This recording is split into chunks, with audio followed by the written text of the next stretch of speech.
கடுமையான விமர்சனத்துக்கு ஆளாகக்கூடிய ஒரு அரசியல் தலைவராக சீமான் தான் இருக்கிறார். தங்களுக்காக இழுக்கிறார் நினைக்கக்கூடிய அரை ஏக்கர் ஒரு ஏக்கர் உள்ள சிறு விவசாயிகள் வாக்களிக்கலாம். பனைமர தொழிலாளர்கள் எம்பிசினாலும் எஸ்சினாலும் சீமான் நமக்காக நிற்கிறாருன்னு வாக்களிக்கலாம். கிராப்ல எடப்பாடி இறங்குறாரு, சீமான் ஏறுறாரு. இதை ரங்கராஜ் பாண்டே போன்ற சகோதரர்கள்லாம் மறைச்சுக்கிட்டு அரசியல் பேசுறாங்க. உண்மை நிலைமை. ஸ்டாலினுக்கு இணையான ஒரு தலைவரே அல்ல எடப்பாடி.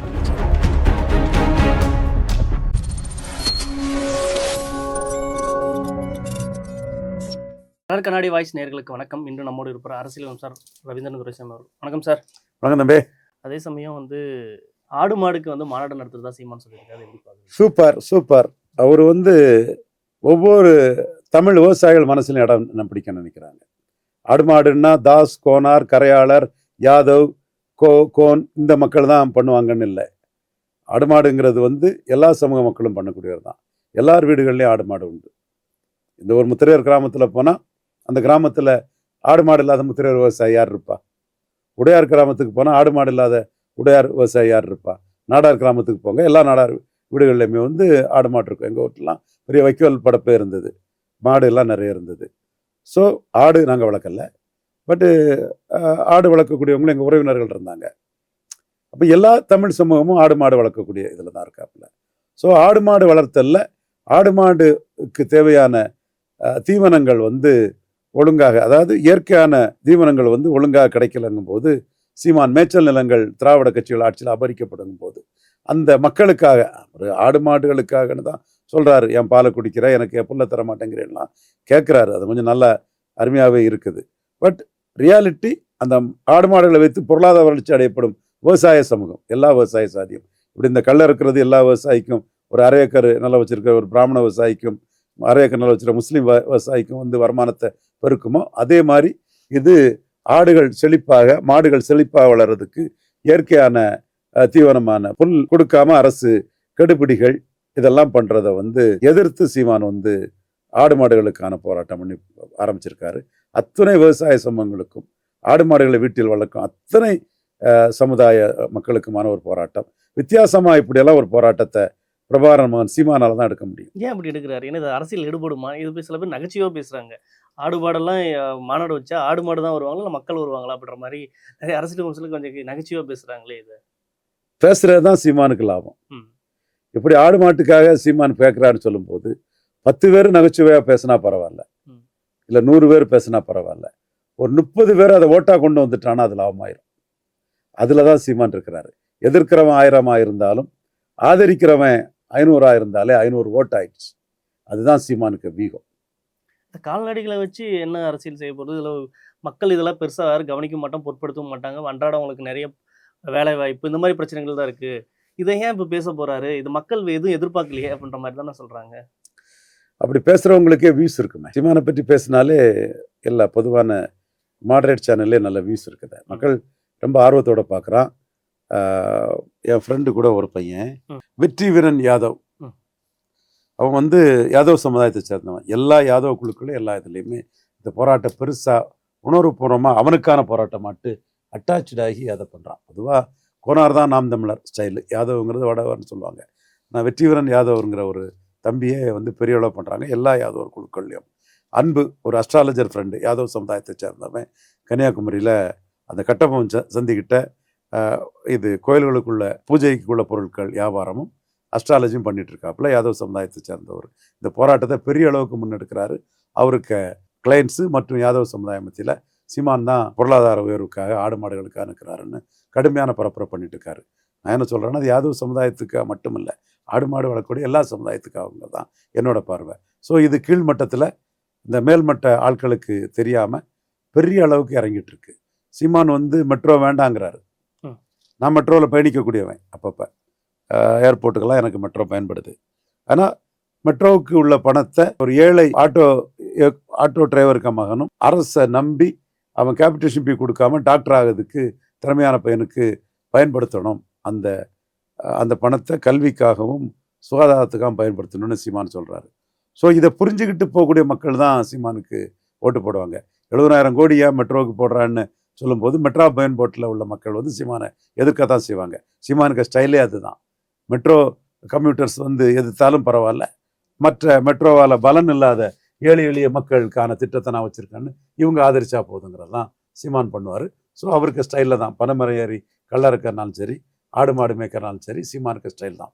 பட்டியல் வெளியேற்றத்துக்காக ஆகஸ்ட் 2ஆம் தேதி தேவேந்திரகுல வேளாளர் மக்களுக்காக சீமான் ஒரு போராட்டத்தை தேனியில் பண்ணுறாரு. அதை முடிச்சுட்டு தான் ஆடு மாடு மேய்க்க போகிறார். பெரும்பாலும் வந்து இப்போ விவசாய விஷயத்த ஃபோக்கஸ் பண்ணுறாரு ஒன்று. ரெண்டாவது மக்களே வந்து விவசாயத்தை ஃபாலோ பண்ணுறதுல அதே சமயம் நீ விவசாயத்தை பார்க்காத கவனிக்காத நீ படி அப்படின்ற மாதிரி தான் இது முன்னகத்துறாங்க. அப்போ இந்த டைமில் போய் பின்னுக்கு இழுக்கிற மாதிரியும் சொல்கிறதாகவும் சொல்கிறாங்க. பின்னுக்கு இழுக்கிறாரோ முன்னுக்கு இழுக்கிறாரோ, தங்களுக்காக இழுக்கிறார் நினைக்கக்கூடிய தேவேந்திரகுல வேளாளர்கள், விவசாய பெருங்குடி மக்கள் சீமானுக்கு வாக்களிக்கலாம். தங்களுக்காக இழுக்கிறார் நினைக்கக்கூடிய 1/2 ஏக்கர் 1 ஏக்கர் உள்ள சிறு விவசாயிகள் வாக்களிக்கலாம். பனைமர தொழிலாளர்கள் எம்பிசினாலும் எஸ்சினாலும் சீமான் நமக்காக நிற்கிறார்னு வாக்களிக்கிறாங்க. ஸோ முன்னுக்கு இழுக்கிறது பின்னுக்கு இழுக்கிறதெல்லாம் வாதம், கருத்து வேறுபாடு. யாருக்காக முன்னுக்கு இழுக்கிறார், யாருக்காக பின்னுக்கு இருக்கிறார்னா நமக்காக முன்னுக்கு இழுக்கிறார். மெட்ரோ வேண்டான்னு சொல்றது சீமானின் பிற்போக்குத்தனம் நினைக்கிறவங்க போட மாட்டாங்க. மெட்ரோக்குள்ள பணத்தை சாதாரண ஏழைக்கு உயர்தர மருத்துவம் கிடைக்கவும், ஏழை விவசாயிக்கு மகன், ஆட்டோ டிரைவருக்கு மகன் மருத்துவர் ஆகிறதுக்கும், அரசு செலவிலே கேபிடேஷன் ஃபீ இல்லாமல் ஆகிறதுக்கும் அதை பயன்படுத்தலான்னு சீமானுக்கு கருத்தியலை ஏற்றுக்கொள்ளக்கூடியவங்க வாக்களிப்பாங்க. ஸோ சீமானுக்கு வந்து பெரியார் மண் அல்ல, பெரியாரே மண்ணுன்னு சொன்னால் தந்தை பெரியார் மீது பற்றுதல் கொண்ட மக்கள்லாம் ஸ்டாலினுக்கு வாக்களிப்பாங்க. சீமானுக்கு பெரியாரே மண்ணுன்னு சொல்லதுக்காக 18% என்டிஏ வாக்காளர்களில் கணிசமான பகுதியினர் ஈரோடு கிழக்கிலே நிற்காத கருத்தில் கொண்டு சீமானுக்கு வாக்களிப்பாங்க. இப்படி பறையர் தேவேந்திரகுல வேளாளர்களுக்கு 5% உயர்த்தி கொடுக்கணும்னா அந்த சமூக மக்கள் நமக்காக போல்டா எதுக்குறான், அந்த ஓட்டு வரலானாலும் பரவாயில்லான்னு இவன் தாயா நிற்கிறான், எடப்பாடி நிலைப்பாட்டு அதிமுக ஜெயலலிதா நிலைப்பாட்டிலே மாறிட்டாரியா, எடப்பாடி நம்மளை கைவிட்டுட்டாரியான்னு பறையர் தேவேந்திரகுல வேளாளர்கள் நினைத்து அதிமுக இரட்டையிலை பறையர் தேவேந்திரகுல வேளாளர்களை சீமானுக்கு வாக்களிக்கலாம். இப்படி சீமானுக்கு பஞ்சமர நிலத்தை மீட்கணும்னா அந்த நிலத்தை வச்சிருக்கவன் வாக்களிக்க மாட்டான், மீட்கணும்னு நினைக்கிறவன் வாக்களிப்பான். திரௌபதி அம்மன் கோயில் நுழைவுக்கு சீமான் நிற்கிறாருன்னா நுழையணும்னு நினைக்கிறவன் வாக்களிப்பான். இவன் எப்படா நுழையலான்னு நினைக்கிறவன் வாக்களிக்க மாட்டான். இப்படி அவர் ஆணைமுத்து தான் இடஒதுக்கீடை கொண்டு வந்தார், பெருசாக இது பண்ணார், 50% கொண்டு வந்தார், மண்டலை கொண்டு வரக்காரன்னு சொன்னால் அது உண்மைதான் ஏற்றுக்கொள்ளக்கூடிய வாக்களிப்பான். ஆணைமுத்தெல்லாம் ஏன் தேவையில்லாமல் சீமான் பேசுகிறாரு அப்படி நினைக்கிறோம் வாக்களிக்க மாட்டான். இப்படி சீமானோட ஒவ்வொரு அசைவும் நெகட்டிவ் அண்ட் பாசிட்டிவ் ரெண்டையும் உள்ளடக்கி தான் வருது. கடுமையான விமர்சனத்துக்கு ஆளாகக்கூடிய ஒரு அரசியல் தலைவராக சீமான் தான் இருக்கிறார். இப்போ பார்த்தீங்கன்னா சீமானுக்கு வந்து செல்வாக்கு ஏறுதுன்னு சொல்கிறீங்க, அதே மாதிரி எடப்பாடிக்கு செல்வாக்கு குறையுதுன்றாங்க. கூட்டணி வச்சா கொஞ்சம் இன்னும் நல்லா இருக்கும்ல? இல்லை, அங்கேயும் ஊழல் இங்கேயும் ஊழல், அங்கேயும் லஞ்சம் இங்கேயும் லஞ்சம், அங்கேயும் இலவசம் இங்கேயும் இலவசம். கொடநாடு கொலை வழக்கு என்னாச்சு, யார் அந்த சார், தூத்துக்குடி துப்பாக்கி சூடு என்னாச்சு, யார் அந்த சார்ன்னு சொல்லிட்டாரு. ஸோ எடப்பாடி பழனிசாமிக்கு vote transferring capacity, seat converting capacity கிடையாது. 36 எடப்பாடி ஓட்டில் 12 மாம்பழத்துக்கு போச்சு, 23 உதயசூரியனுக்கு போச்சு, 1 தான் சீமானுக்கு வந்ததுன்னா எடப்பாடியை நம்பி யாருமே ஜெயிக்க முடியாது. எடப்பாடியை பலகீனப்படுத்தி ஸ்டாலினை தோக்கடிக்கக்கூடிய ஒரு பெரிய சக்தியாட்டு சீமான் வளரலாம். சீமான் அப்படித்தான் கணக்கு போட்டுட்டு இருக்காரு. அந்த வளர்ச்சி விகிதம் தான் சீமானுக்கு ஏறி போயிட்டு இருக்குது. கிராப்ல எடப்பாடி இறங்குறாரு, சீமான் ஏறுறாரு. இதை ரங்கராஜ் பாண்டே போன்ற சகோதரர்கள்லாம் மறைச்சிக்கிட்டு அரசியல் பேசுறாங்க.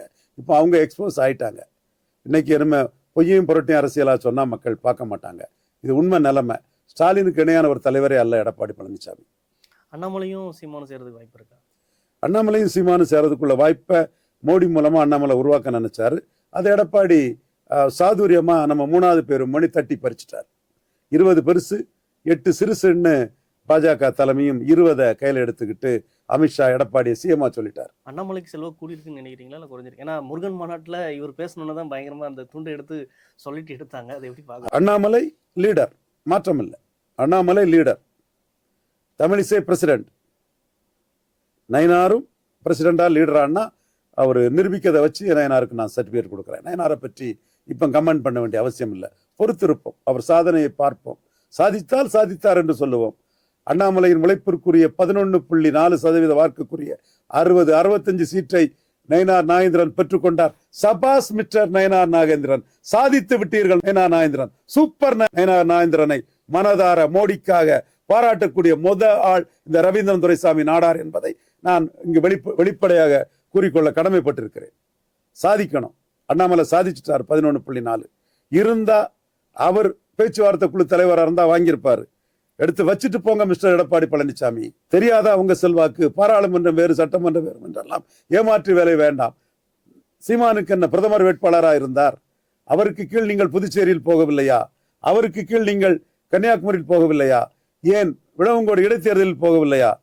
என்னுடைய 11.4% வாக்கிற்குரிய 65 சீட்டுகளை எண்ணி வையுங்கள் எடப்பாடி பழனிசாமி ஐயா அவர்களே. அல்லாவிட்டால் இந்த கூட்டணியே இருக்காது, தெரியும் அல்லவா? 12 சீட்டு தர வேண்டிய இடத்தில் 6 தாண்ட மாட்டேன் என்று கூறி கூட்டணியை உடைத்துக் கொண்டு சென்றீர்கள். 5% விழுத்துக்கான உள்ளாட்சி இடங்கள் தரமாட்டேன் என்று 2% என்று சேலம் கிளம்பினர்கள். கூட்டணி உடைந்தது. இப்பவும் கூட்டணி உடைந்தால் நான் மாற்று ஏற்பாடுகளை உடனே செய்வேன். 3வது இடத்திற்கு உங்களை தள்ளி விடுவேன். எனவே 65 இடங்களை எண்ணி வையுங்கள் எடப்பாடி பழனிசாமி ஐயா அவர்கள். என்ன எடப்பாடி பழனிசாமி கிட்ட அப்படியே சீட்டை வச்சுட்டு கூட்டணி பேச்சுவார்த்தையில இருந்து வெளியேறுங்கன்னு நிற்பாரு அண்ணாமலை.